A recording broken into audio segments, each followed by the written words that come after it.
Disfruta de nuestra programación semanal. Suscríbete a nuestro canal Actualícese Video.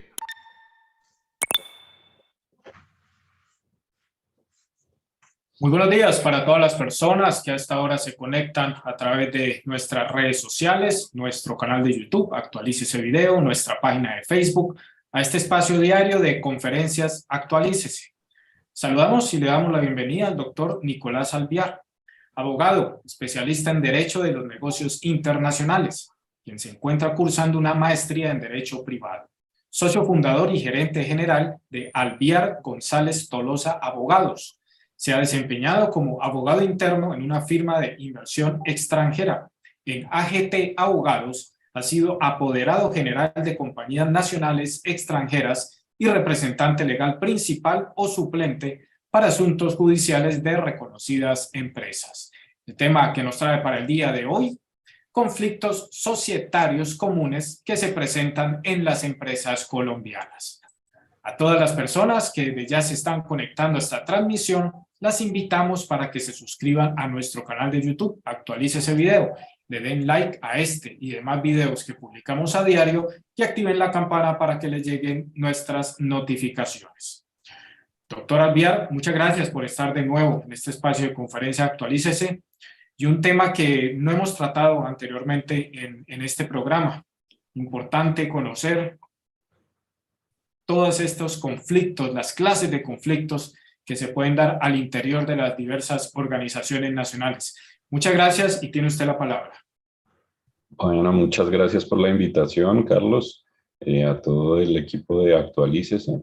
Y sí, efectivamente, pues es un tema muy relevante en las organizaciones, en las compañías, en las sociedades colombianas, porque no es un tema del que se habla mucho, pero conflictos societarios pues se presentan todo el tiempo.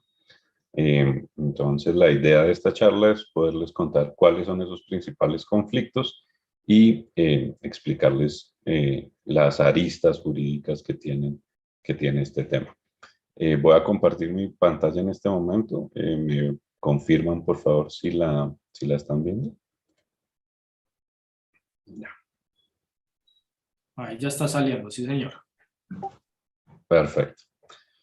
Entonces, pues lo primero es, como les decía, adentrarnos en el tema. El tema es conflictos societarios comunes en las empresas en Colombia. También, como lo mencionaba hace unos segundos, definitivamente, digamos, cuando un accionista, un empresario, un emprendedor, un inversionista se adentra en la creación o en la inversión en una compañía, pues esto trae consigo ciertas responsabilidades, ciertos intereses y obviamente ciertas repercusiones que conlleva la toma de decisiones al interior de una empresa. Obviamente este tipo de decisiones siempre debe estar conducido por la buena fe, por el interés general de la compañía, por la ley, obviamente. Y antes que nada, pues estas decisiones y esta toma de decisiones al interior de una sociedad deben estar principalmente direccionadas en no generar ningún daño o perjuicio para la compañía. Al adentrarnos un poco y al definir la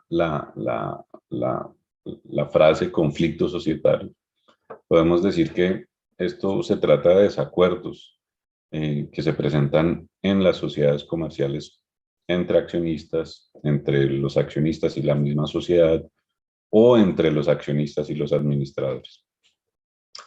Definitivamente, pues son varios los motivos por los que puede surgir este tipo de desacuerdos. Por ejemplo, bien sea por intereses personales de los accionistas, problemas de comunicación, discrepancias por dinero, utilidades, y en especial o frecuentemente se ven muchos conflictos societarios por todo lo relacionado con la toma de decisiones o la repartición de utilidades. De acuerdo con la Superintendencia de Sociedades, que es la encargada o quien es la autoridad con competencia para dirimir este tipo de conflictos, en el año 2021 se presentaron 419 demandas por conflictos societarios. Y esta entidad nos comenta, nos informa y publica que estos procesos con mayor número de sentencias se encuentran los temas de ineficacia y responsabilidad de los administradores, que son temas que vamos a conversar y a charlar en este espacio, y los vamos a explicar más adelante. ¿Cuáles son los conflictos societarios comunes en las empresas en Colombia? Entonces, ya entrándonos en el tema, aunque hay muchos más, aunque hay muchas situaciones societarias y entre socios, accionistas, administradores, y digamos que entre estos y la misma empresa se presentan en el día a día de Colombia, pues estos son los más comunes, ¿no? Estos son los que uno puede identificar con mayor frecuencia. Nosotros aquí vamos a explicar, digamos, el conflicto que se presenta por exclusión de socios en las empresas y a qué se refiere esa figura de exclusión, los conflictos que se generan en torno a la disolución de las sociedades o las causales de disolución, aquellos conflictos que se generan en torno al abuso del derecho y el abuso del derecho o el abuso del derecho de voto de algunos accionistas, cuando son mayoritarios, cuando son minoritarios o cuando hay paridad en esas participaciones. Otro de los conflictos comunes que se presenta es la desestimación de la personalidad jurídica o lo relacionado en torno a la desestimación de la personalidad jurídica. Otro adicional es la ineficacia de los actos dentro de las sociedades, la responsabilidad de los administradores y el cumplimiento de acuerdos de accionistas. Ya vamos a entrar en cada uno de ellos. Entonces, como les comentaba, uno de los principales conflictos societarios es el que se genera al momento o en torno a la exclusión de socios en las empresas. Hablándolo, digamos, transparentemente, en todas las compañías hay un momento en el cual alguno de los socios quiere retirar al otro, quisiera excluir a otro socio, quisiera que ese socio se apartara de la sociedad. Y esta figura existe en la ley colombiana y se llama exclusión de socios. Como les decía, existen algunas o varias causales de exclusión. Por ejemplo, la ejecución de actos de competencia desleal ejercidos por un socio contra la empresa, los conflictos de interés de uno de los socios que afecten a la empresa o la violación de acuerdos de confidencialidad pactados entre los accionistas. Todas estas causales de exclusión obviamente deben estar adoptadas por los estatutos y aceptadas por los socios. Estas causales de exclusión se pactan dentro de los estatutos y, al ser parte de los estatutos, son ley para las partes, es decir, son ley para los asociados. Esto, digamos, no impide que uno pueda pactar cualquier tipo de causal de exclusión, siempre y cuando, obviamente, estos no vayan en contravía del régimen legal colombiano. Cuando se presenta una causal de exclusión, es muy frecuente que hayan muchísimas discrepancias en cuanto a si ocurrió esa causal de exclusión, si definitivamente sí se puede adoptar dicha causal de exclusión y, pues obviamente, las consecuencias que trae adoptar una decisión de excluir a un socio. En este sentido, digamos que la principal regulación o la regulación más específica de esta figura en el marco jurídico colombiano es lo previsto en la Ley 1258 del 2008, en su artículo 39, que establece la figura de la exclusión taxativamente, específicamente. Y este artículo dice que los estatutos, obviamente, podrán prever causales de exclusión de accionistas, en cuyo caso deberán cumplirse con el procedimiento establecido en la Ley 222 de 1995. Esto implica el procedimiento de reembolso y respetar el procedimiento de reembolso que está pactado en el artículo 145 del Código de Comercio. Pero lo más importante de este artículo es su parágrafo, que dice: salvo que se establezca un procedimiento diferente en los estatutos, la exclusión de accionistas requerirá la aprobación de la asamblea impartida con el voto favorable de uno o varios accionistas que representen cuando menos la mitad más una de las acciones presentes en la respectiva reunión, sin contar con el voto del accionista o accionistas que fueran objeto de la exclusión. Es decir que efectivamente, mediante unas decisiones estatutarias, uno como accionista puede prever la figura de la exclusión, y esta medida se toma, como lo acabé de explicar, mediante la decisión de la Asamblea de Accionistas, aprobada por la mitad más uno de las acciones presentes en dicha reunión. Como les decía, excluyendo al accionista o excluyendo de la votación al accionista que es objeto de esa medida.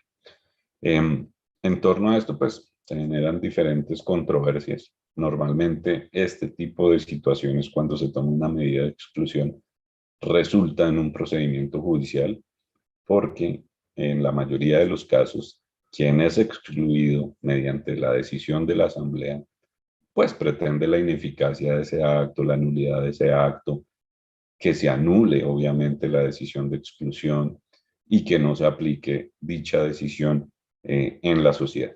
Y esto definitivamente deriva en un litigio societario ante la Superintendencia de Sociedades, y es frecuente encontrar este tipo de conflictos, y vale la pena pues decirle a los asistentes a la charla que esta es una posibilidad, tal como existe la causal de exclusión. El accionista que sea excluido, obviamente, bajo el marco legal, tiene el derecho, si así lo considera, de iniciar las acciones jurisdiccionales correspondientes para nulitar, por decirlo de alguna manera, o declarar la ineficacia de los actos que conllevaron esta exclusión. Bueno, pasando a otro de los principales conflictos societarios, o de los conflictos societarios más comunes en el día a día de las sociedades, están las causales de disolución o la decisión de disolución de una sociedad. Los socios pueden presentar desacuerdos respecto a la ocurrencia de las causales de disolución de una compañía. En este caso se podrá acudir a la Superintendencia de Sociedades acreditando la circunstancia que da lugar a la configuración de la causal de disolución, para que así el juez pueda definir si se ha configurado dicha causal o no. En este caso, cualquier asociado estará facultado para presentar un escrito, una reclamación, una solicitud ante la Superintendencia de Sociedades, solicitando que se deriman o se decidan las discrepancias presentadas en la sociedad frente a la causal de disolución, o solicitando que definitivamente se aplique una causal de disolución a su consideración. La presentación de esta solicitud la puede hacer, obviamente, en forma personal, individual, el asociado o el accionista, o la puede hacer por medio de apoderado judicial. Este tipo de conflicto puede demorar, digamos, puede hacer más tortuoso un proceso liquidatorio de una sociedad, o puede que, si se inicia por esta vía la disolución y liquidación de una sociedad, pues el proceso tenga mayor complejidad y tome mayor tiempo en finiquitarse. Lo más importante allí es conocer realmente las causales de disolución que están adoptadas por estatutos y bajo el Código de Comercio, y digamos en el caso de las SAS mediante la Ley 1258, y tener muy presente que esta causal de disolución se debe probar y se debe fundamentar, es decir, quien alega esta causal de disolución o determinada causal de disolución debe probar y tener la carga de la prueba para demostrar que esta causal sí ocurrió. Algunas de las causales de disolución de una sociedad pues, son las establecidas en el artículo 218 del Código de Comercio, que establece: una es por el vencimiento del término previsto en la duración, es decir, pues muchas de las sociedades, la mayoría de las sociedades tienen un término de duración, 10 años, 5 años, 20 años, otras tienen un término de duración indefinido, pero cuando ocurre que se vence el término de duración, pues esta es una causal de disolución. Otra muy común, muy común, es la imposibilidad de desarrollar el objeto social de la empresa. Otra es, por ejemplo, la reducción de número de asociados requerido para determinado tipo societario. Otra, por ejemplo, es las que se estipulen las que se estipulen por medio de decisión adoptada en los estatutos.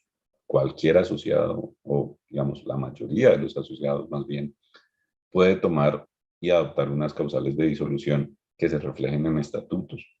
Obviamente otra de las causales es por la decisión de todos los accionistas. Otra de las causales de disolución es por decisión de autoridad competente. Y digamos que hay otras causales establecidas en las leyes colombianas que conllevan la disolución y liquidación de una sociedad. Entonces aquí el conflicto societario que nace en torno a la disolución de una sociedad es si efectivamente está ocurriendo, si está acaeciendo dicha causal de disolución. ¿Por qué? Porque, por ejemplo, un accionista de una sociedad puede estar viendo que el objeto social de determinada empresa no se puede desarrollar. Por ejemplo, porque la operación de la sociedad o la configuración de las acciones impide la toma de decisiones efectiva para que la empresa desarrolle sus actividades comerciales. Por ejemplo, cuando las empresas tienen dos socios que ostentan el 50% de una sociedad cada uno, es decir, 50 y 50, esa configuración societaria errada, obviamente errada, desde un principio impide la toma de decisiones de manera efectiva. Y uno podría llegar a pensar que esa situación impide el desarrollo del objeto social de la empresa. Es decir, yo por esta situación podría alegar como socio que hay una causal de disolución. Esa es mi percepción como accionista, pero tal vez el otro accionista en este ejemplo entenderá que eso no es una causal de disolución y que eso no impide desarrollar el objeto social de la empresa. Es decir, que nace a la vida un conflicto societario que debe ser obviamente dirimido por un juez, en este caso por la Superintendencia de Sociedades. Pasando a otro de los conflictos societarios más comunes, digamos que creo que uno de los más frecuentes y de los que uno ve todo el tiempo en la práctica es el abuso del derecho o el abuso del derecho de voto. Este conflicto societario se encuentra principalmente regulado o consagrado en la Ley 1258 de 2008, en su artículo 43. El abuso del derecho al voto se presenta cuando uno o varios accionistas ejercen, obviamente, su voto para tomar una decisión con el propósito de causar daño a la compañía, a otros accionistas, o para obtener un beneficio para sí mismo o para un tercero en provecho o una ventaja injustificada. La consecuencia legal de estas actuaciones abusivas es la nulidad de la decisión. Por lo tanto, se podrá iniciar un proceso igualmente ante la Superintendencia de Sociedades con el fin de que anule esta determinación adoptada y se solicite la indemnización de perjuicios, obviamente a favor del socio afectado. Un ejemplo, digamos, de esta situación puede ser la configuración de determinada miembros de junta directiva. Es decir, un accionista mayoritario vota a favor y configura la junta directiva con miembros de su preferencia. Todo esto con el fin de que en torno a esa asamblea, a esa junta directiva, se tomen decisiones en favor propio, poniendo miembros que esta persona en abuso del derecho al voto prevé y determina que son favorables para él. Y de esa manera, esa junta directiva podrá tomar decisiones administrativas, gerenciales, operativas, que conlleven el beneficio de ese accionista. Es decir, que en este ejemplo, hubo un abuso del derecho porque el voto estaba direccionado a imponer o a designar unos miembros de junta directiva que operarán y trabajarán en función de los intereses propios de este accionista que abusó de su derecho al voto y en detrimento de la sociedad o de los otros accionistas. Este es, digamos, un ejemplo, pero hay muchas situaciones dentro de las sociedades que conllevan o configuran un abuso del derecho al voto o de derecho de voto. Y como lo estábamos explicando, si el accionista afectado considera que hay un abuso del derecho, bien sea un accionista minoritario, mayoritario o con participación paritaria dentro de la sociedad, puede iniciar las acciones jurisdiccionales para reclamar los perjuicios y para que se anulen las decisiones tomadas con relación o con ocasión del abuso del derecho al voto. ¿Esto dónde está establecido? Esto está establecido en el artículo 24 del Código General del Proceso y en el artículo 43 de la Ley 1258 de 2008, que regula, como sabemos, el tema de las sociedades por acciones simplificadas. Aquí es importante hacer mención a unos apartes de ese artículo 43, o hacer, digamos, énfasis en unos apartes de ese artículo 43, y por ejemplo, lo que está resaltado allí en la presentación. Se considera abusivo el voto ejercido con el propósito de causar daño a la compañía, a otros accionistas, o de obtener para sí o para una tercera persona, para una tercer interviniente, ventaja injustificada, así como aquel voto del que pueda resultar en perjuicio de una compañía, de la compañía, o para los otros accionistas. Aquí es lo más importante, quien abuse de sus derechos como accionista en las determinaciones adoptadas responderá por los daños que ocasione, sin perjuicio que la Superintendencia de Sociedades, el juez en este caso, pueda declarar la nulidad absoluta de la determinación adoptada por la ilicitud del objeto. Bueno, ese era el abuso del derecho a voto, es uno de los conflictos societarios, digamos, o las situaciones de conflicto en torno a los accionistas y a los asociados de una empresa que se presenta frecuentemente en nuestro país. Pasando al otro conflicto, a otro de las situaciones que generan bastante discrepancia entre los accionistas o entre los accionistas y los administradores, es la desestimación de la personalidad jurídica, como allí se puede mencionar, como allí se puede evidenciar. Este conflicto societario se puede originar cuando el accionista realiza o facilita la ejecución de un acto defraudatorio, es decir, cuando utiliza la sociedad para el fraude de la ley, es decir, cuando intenta defraudar los intereses de terceros usando la sociedad. En estos casos se puede solicitar la desestimación de la personalidad jurídica y la declaratoria de la nulidad de dichos actos defraudatorios ante la Superintendencia de Sociedades. Es importante, muy importante resaltar que esta situación o este mecanismo en torno a este conflicto societario, cuando hay actos defraudatorios, pues la Superintendencia y la jurisprudencia ha explicado que este mecanismo se utiliza para limitar y neutralizar la utilización desmedida de la limitación de responsabilidad que tienen las sociedades. Pero adicionalmente la superintendencia también ha sido enfática en manifestar que esta figura es de carácter extraordinario, es, digamos, la consecuencia más gravosa en el derecho societario, por lo que en principio solo se puede dar con dos supuestos. Emplear las sociedades, uno de ellos es emplear las sociedades con la finalidad de quebrantar disposiciones legales y defraudar los intereses de terceros. Cuando estas sociedades son usadas como mecanismos para fraude de la ley, para defraudar la ley.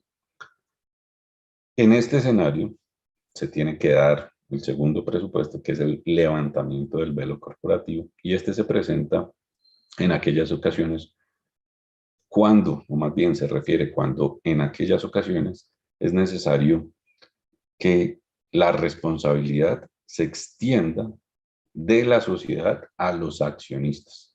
¿Todo por qué? Porque se logró demostrar que determinado accionista o determinado administrador incurrió en esta situación que genera discrepancias societarias, que es ¿qué? El defraudamiento de terceros a través de la compañía. ¿Dónde está regulado esto en nuestro ordenamiento jurídico? Esto está regulado en el artículo 42 de la Ley 1258 de 2008, que establece que la desestimación de la personalidad jurídica ocurre cuando se utiliza la sociedad, en este caso se refiere a las sociedades por acciones simplificadas, en fraude de la ley o de perjuicio de terceros. Los administradores y los accionistas que hubieran realizado, participado o facilitado estos actos defraudatorios responderán, obviamente, solidariamente, por las obligaciones nacidas de tales actos y de los perjuicios causados. La declaratoria de nulidad de los actos defraudatorios se adelanta ante la Superintendencia de Sociedades a través de un procedimiento verbal sumario. La acción indemnizatoria que haya lugar por los posibles perjuicios que se deriven de los actos defraudatorios será de competencia de la Superintendencia de Sociedades o de los jueces civiles de circuito especializados. Bueno, esta es la figura de desestimación de la personalidad jurídica en torno a los conflictos societarios o a las discrepancias societarias que se presentan cuando hay actos defraudatorios dentro de las sociedades por parte de los accionistas. Bueno, pasamos a otra figura que se presenta en torno a la ineficacia de los actos. Hay conflicto societario cuando hay ineficacia de los actos. ¿Por qué? Tal como lo establece el Código de Comercio, que contiene la figura de la ineficacia en el artículo 897, esta figura es una sanción legal al acto jurídico que impide que genere efectos dicho acto o dicha decisión tomada dentro de la compañía por los accionistas. En efecto, en el ámbito societario la ineficacia ocurre cuando los administradores o accionistas o aquellos que ostentan pues, ambas calidades, son socios y además son administradores, por ejemplo, constituyen garantías que recaen sobre bienes propios de la sociedad sin tener capacidad legal para hacerlo. Enajenaciones de bienes o operaciones que no corresponden al giro ordinario de negocios sin autorización previa del máximo órgano social u otros, digamos, actos que vistos desde el punto de vista de este artículo, pues son ineficaces. En estos casos se revisa cómo se celebró al interior de la compañía este acto y se declara la ineficacia a través de un proceso ante la Superintendencia de Sociedades. La ineficacia, por ejemplo, también puede ocurrir cuando en las reuniones de junta directiva o asamblea de accionistas se adoptan decisiones sin la mayoría de votos estipulados en los estatutos o en las leyes, es decir, que ese acto, por ineficaz, no genera ningún efecto por no cumplir con los requisitos estatutarios o legales establecidos. Es decir, ¿a qué vamos con este tema? Cuando se toman ciertas decisiones que causan una discrepancia entre socios y causan un conflicto societario, pero dichas decisiones fueron tomadas sin el lleno de los requisitos legales, bien sea establecidos en estatutos o en la ley, quien se considere afectado puede iniciar un proceso por conflictos societarios ante la Superintendencia de Sociedades, buscando la ineficacia de esos actos, es decir, buscando que esas decisiones no tengan ningún efecto jurídico. Esto es, digamos, ese punto de la ineficacia. Pasando a otro de los conflictos societarios más comunes, y creo que este es el que más, definitivamente entre todos, este es el que más se presenta, es la responsabilidad de los administradores. ¿A qué se refiere la responsabilidad de los administradores? Normalmente, o en la mayoría de las sociedades colombianas, los accionistas o los socios ostentan una calidad de administradores también. Es decir, en muchas de las sociedades medianas, pequeñas y grandes en Colombia, los administradores también son accionistas. Por ejemplo, el representante legal suele ser uno de los socios.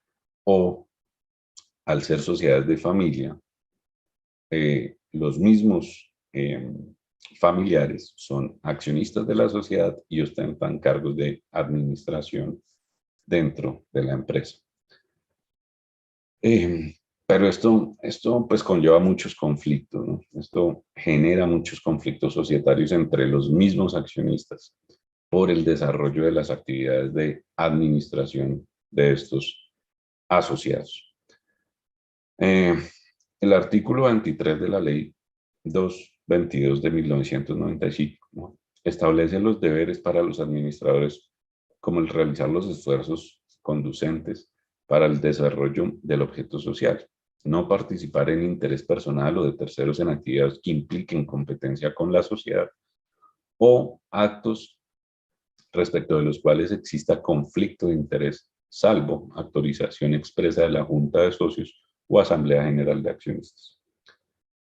En este sentido, pueden surgir obviamente conflictos societarios con quien a su vez ostenta la calidad de administrador, cuando estos últimos realizan actuaciones que constituyen infracciones a sus deberes y perjudican los intereses de la sociedad, por ejemplo, repartir utilidades en exceso que no se encuentran justificadas en balances reales o desviar injustificadamente recursos sociales en intereses propios.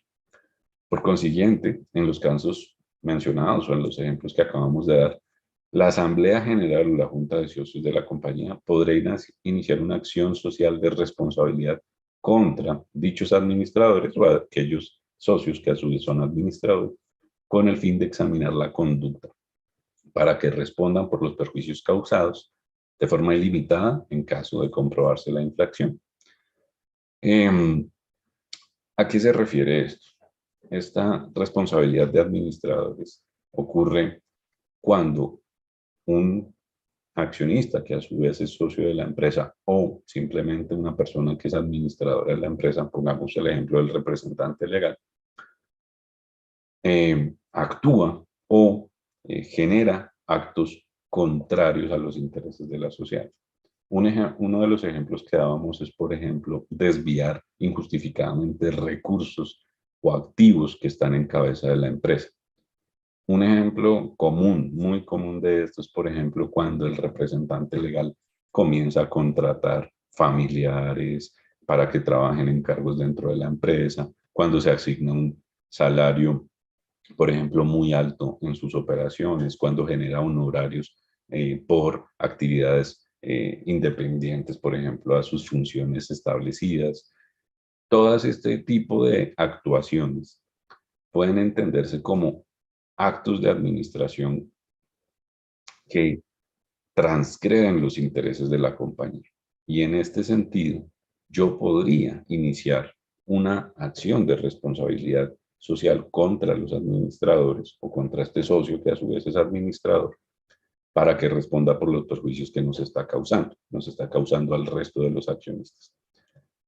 Un punto importante aquí es que esta acción contra los administradores tiene que estar aprobada por la mayoría de acciones en la asamblea de accionistas. Es decir, una de las situaciones que uno ve frecuentemente es que quien está desarrollando estos actos y genera una responsabilidad como administrador, tiene a su vez una gran porción de acciones dentro de la sociedad o es el mayor accionista de la sociedad.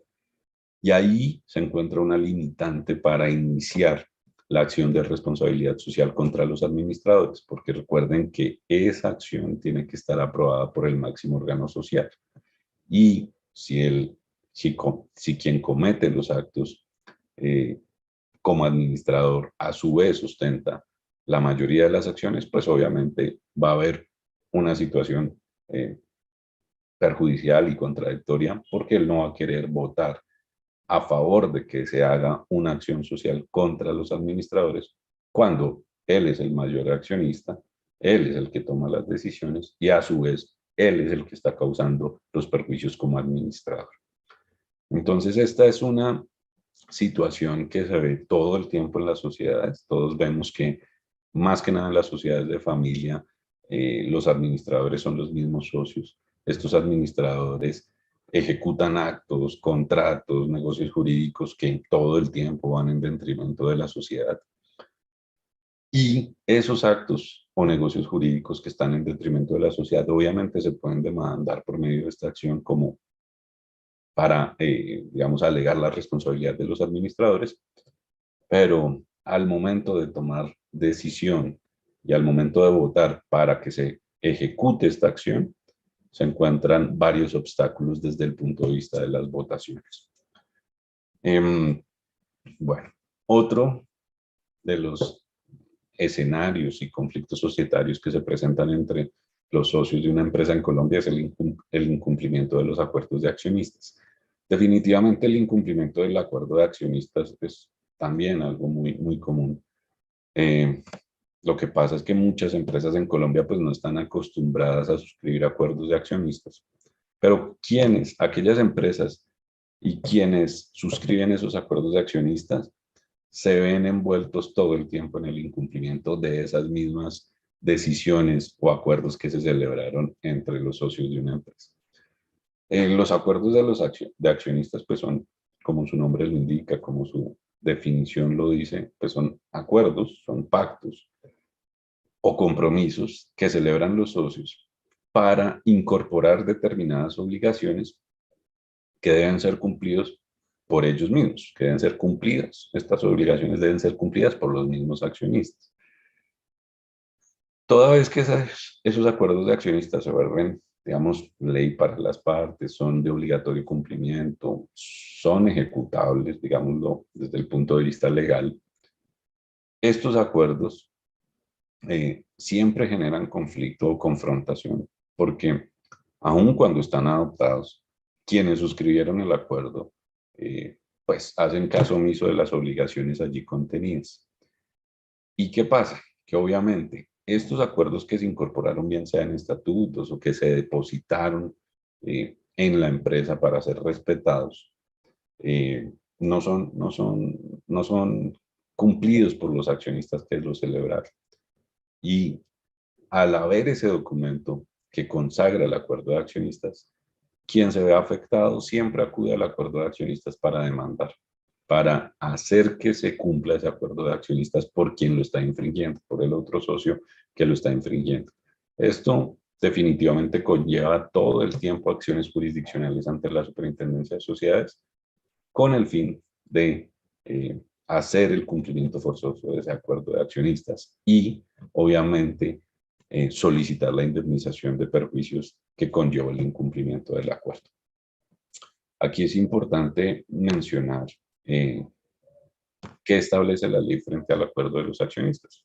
Esto, como ustedes lo pueden ver, está pactado, regulado en el artículo 24 de la ley 1258 de 2008, que establece, digamos en resumen, ¿no? Establece que los acuerdos de accionistas se pueden celebrar sobre muchos asuntos y en especial sobre cualquier otro asunto lícito. Es decir, yo puedo celebrar acuerdos con el resto de con mis accionistas, con el resto de los accionistas de la sociedad sobre algunos puntos específicos como la compra-venta de acciones, la preferencia en adquirir las acciones, las restricciones para transferir esas acciones o sobre cualquier otro asunto lícito. Esta mención que incorpora este artículo permite que uno en los acuerdos de accionistas establezca diferentes pactos previendo los escenarios de conflicto que uno ve que se presentan en una sociedad. Vamos a hacer el ejemplo con una sociedad de familia. Por ejemplo, si existen varios accionistas que son hermanos, muy seguramente uno de los acuerdos de accionistas que debería incorporarse, o más bien un acuerdo que se debería incorporar mediante esta figura, es la prohibición de contratar a familiares de su cónyuge. Es decir, si yo soy accionista de una empresa con mis otros 2 o 3 hermanos y yo quiero contratar familiares de mi esposa o de mi novia o de mi pareja, esto debería estar prohibido. Debería estar prohibido ¿cómo? A través de un acuerdo de accionistas.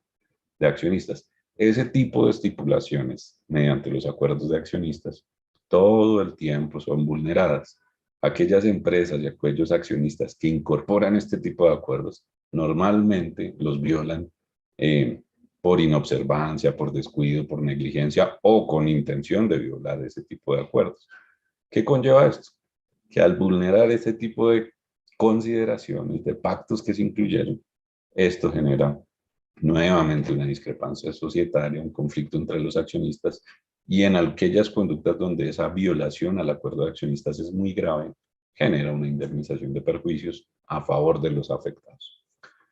Bueno, el artículo 24 de la ley 1258 de 2008 establece también el procedimiento cómo se deben adoptar esos acuerdos de accionistas. Digamos que siempre serán recomendables para prever esos escenarios futuros y esos conflictos que uno quiere evitar o regular o hallarles una solución anterior dentro de una sociedad.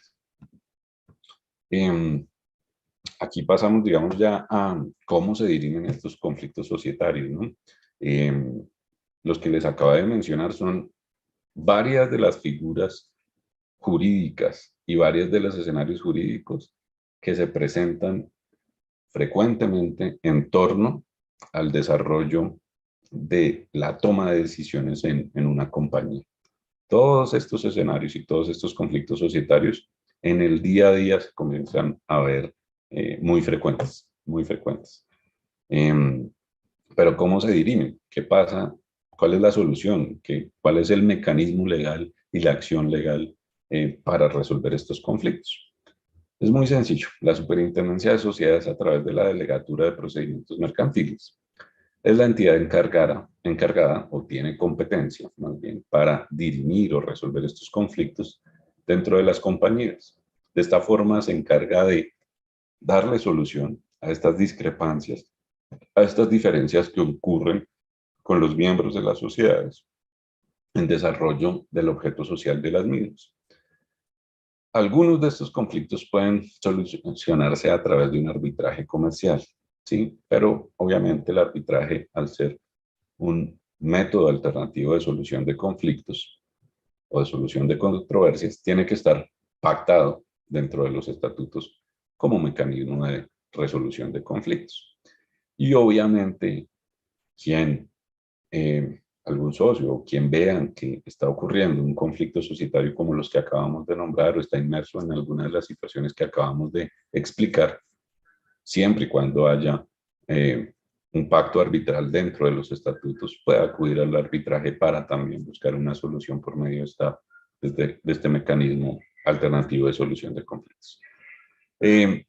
La pretensión en los procesos depende del tipo de conflicto societario que se esté presentando. Por ejemplo, en algunos casos, las pretensiones derivadas de los conflictos societarios pretenden el reintegro de ganancias o utilidades que se repartieron de manera errada o sin el lleno de los requisitos legales. Es decir, el acto por el cual se repartieron dichas utilidades fue ineficaz o nulo. Es decir, que una de las pretensiones, por ejemplo, en algunos conflictos societarios es el reintegro de esas utilidades. Otra, por ejemplo, de las pretensiones más comunes es la indemnización derivada de la toma de una decisión ineficaz o nula dentro de una sociedad. Es decir, pongamos un ejemplo para hacerlo más sencillo. Dentro de la asamblea de accionistas se tomó la decisión de enajenar un bien de la sociedad que estaba limitado en su cuantía porque el representante legal tenía una limitación para suscribir actos o contratos.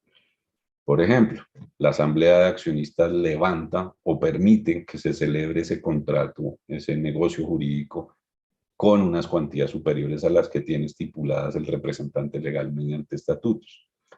Y esa decisión se tomó de manera irregular y se declara su ineficacia.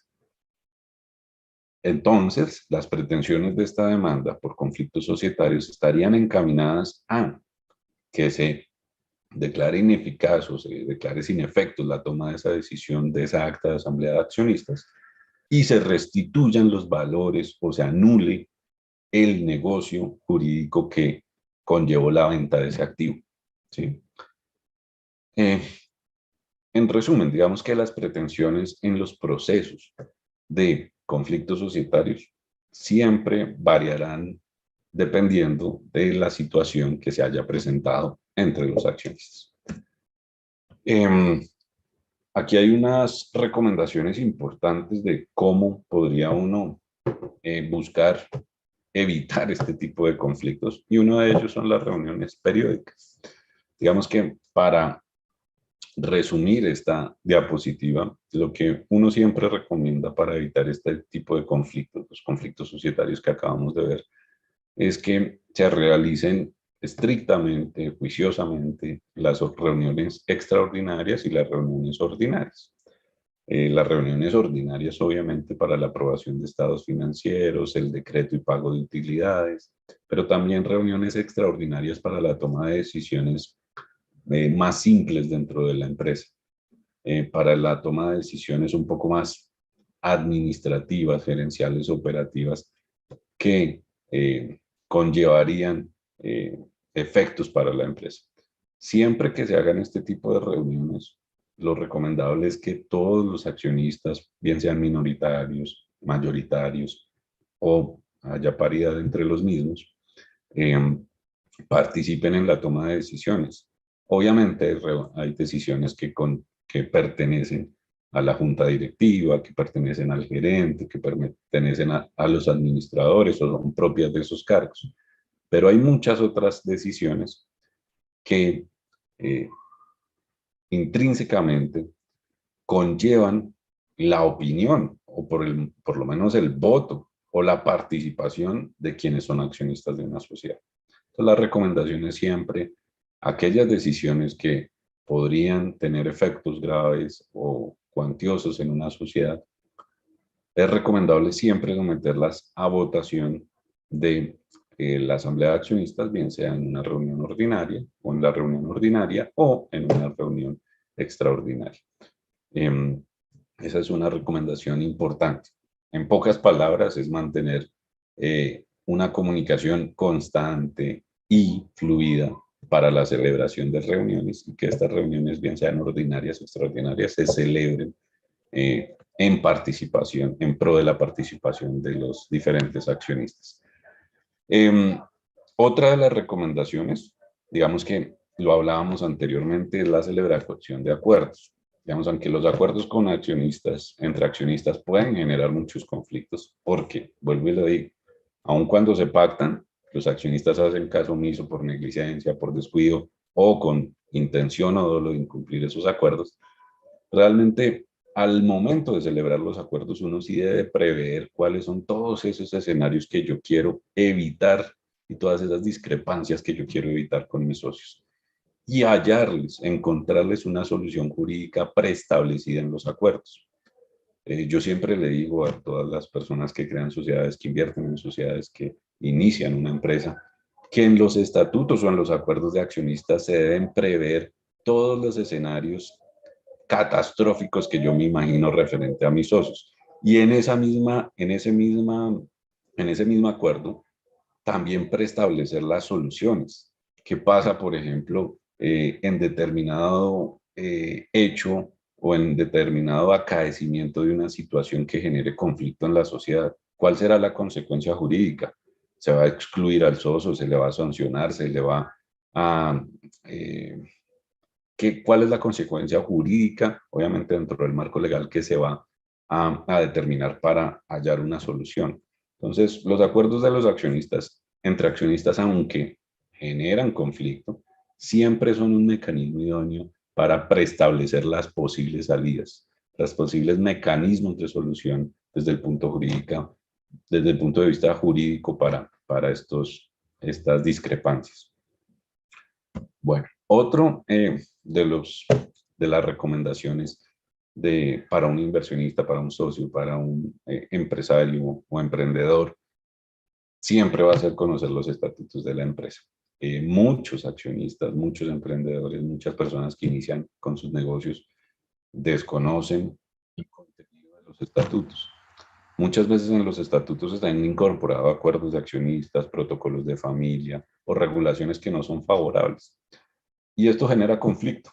esto genera conflicto. Entonces, una de las recomendaciones para evitar y para no verse inmerso en este tipo de conflictos societarios es siempre se deben organizar, se deben redactar, se deben diseñar unos estatutos realmente correctos desde el punto de vista legal. No simplemente utilizar un formato, llenar campos, tener unos estatutos muy básicos, porque esto no le da la solidez jurídica a una sociedad. Por ejemplo, siempre se van a presentar problemas en cuanto al tipo de acciones, el derecho que confieren las acciones dentro de una sociedad, y todo eso está regulado en los estatutos, todo eso está específicamente redactado dentro de los estatutos. Si yo como accionista no conozco los estatutos de una sociedad, pues voy a entrar frente a mis otros asociados en una cantidad de conflictos porque desconozco la regulación de la sociedad. Entonces, una de las principales estrategias para no recaer y continuar en una controversia societaria todo el tiempo en el desarrollo del objeto social de una empresa es diseñar, conocer y redactar de manera correcta o reformar los estatutos de manera correcta en pro de que todos los accionistas estén de acuerdo y tengan un conocimiento veraz de los estatutos. Bueno, y ya por último, pues es una recomendación general, ¿no? Para no verse inmerso en todos estos conflictos societarios, en todas estas situaciones jurídicas que acabamos de mencionar, pues los estatutos, la ley 1258, el Código de Comercio y toda la regulación societaria en Colombia sí establece un deber de lealtad, diligencia, ética y actuar conforme a las buenas costumbres en una sociedad como accionista. Es decir, si yo soy accionista de una sociedad, debo conocer los estatutos, debo conocer los acuerdos de accionistas, debo conocer, por ejemplo, los protocolos de familia que se han suscrito, si es que hay. Debo conocer todas las reglas que me permiten a mí actuar en pro de la sociedad y no en contra. No puedo tomar decisiones que atenten contra los intereses de la empresa o que sean un conflicto de interés entre mi posición como accionista y los intereses de la empresa. Un ejemplo claro de esto es algo que hablábamos anteriormente y es los conflictos de competencia leal. Siendo accionista de una empresa, yo monto la competencia aprovechándome de todo el know-how, de los secretos empresariales de la empresa en la que yo soy accionista. Obviamente esto es actuar de manera desleal con la compañía en la cual soy accionista. En resumen, la recomendación es siempre actuar conforme a las buenas costumbres, la ley, y a la regulación en estatutos y normas que regulan el ejercicio de mi posición como accionista. Eso era todo. Muchas gracias y pues creo que abrimos espacio para la ronda de preguntas. Doctor Nicolás, muchísimas gracias a usted por exponernos este tema de forma tan clara. Algunas inquietudes que nos ya han llegado por nuestro canal de YouTube. Germán Muñoz pregunta, en el caso de una SAS de tipo familiar, ¿cómo hago para blindar la empresa de futuros cónyuges que lleguen o llegasen a tener los hijos y para evitar conflictos como estos?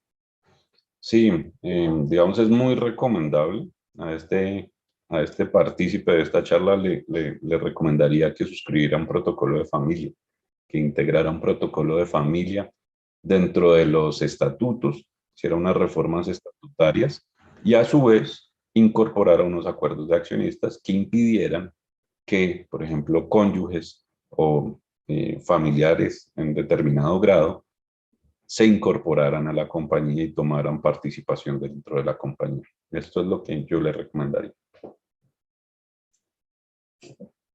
Bueno, nos preguntan también, para planear la sucesión de una compañía limitada, cuyos socios son los 2 padres y 3 hijos, pero uno solo es quien la trabaja, ¿qué manejo se le debe dar para evitar conflictos?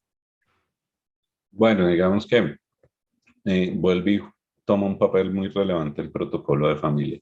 Digamos que el paso generacional y la transición de poder, digámoslo así, en una empresa familiar de una generación a otra, uno la puede manejar a través de un protocolo de familia. Es decir, uno puede establecer qué personas o bajo qué circunstancias o bajo qué condiciones y en qué escenarios esa transición de poder o de toma de decisión se va a hacer dentro de la compañía.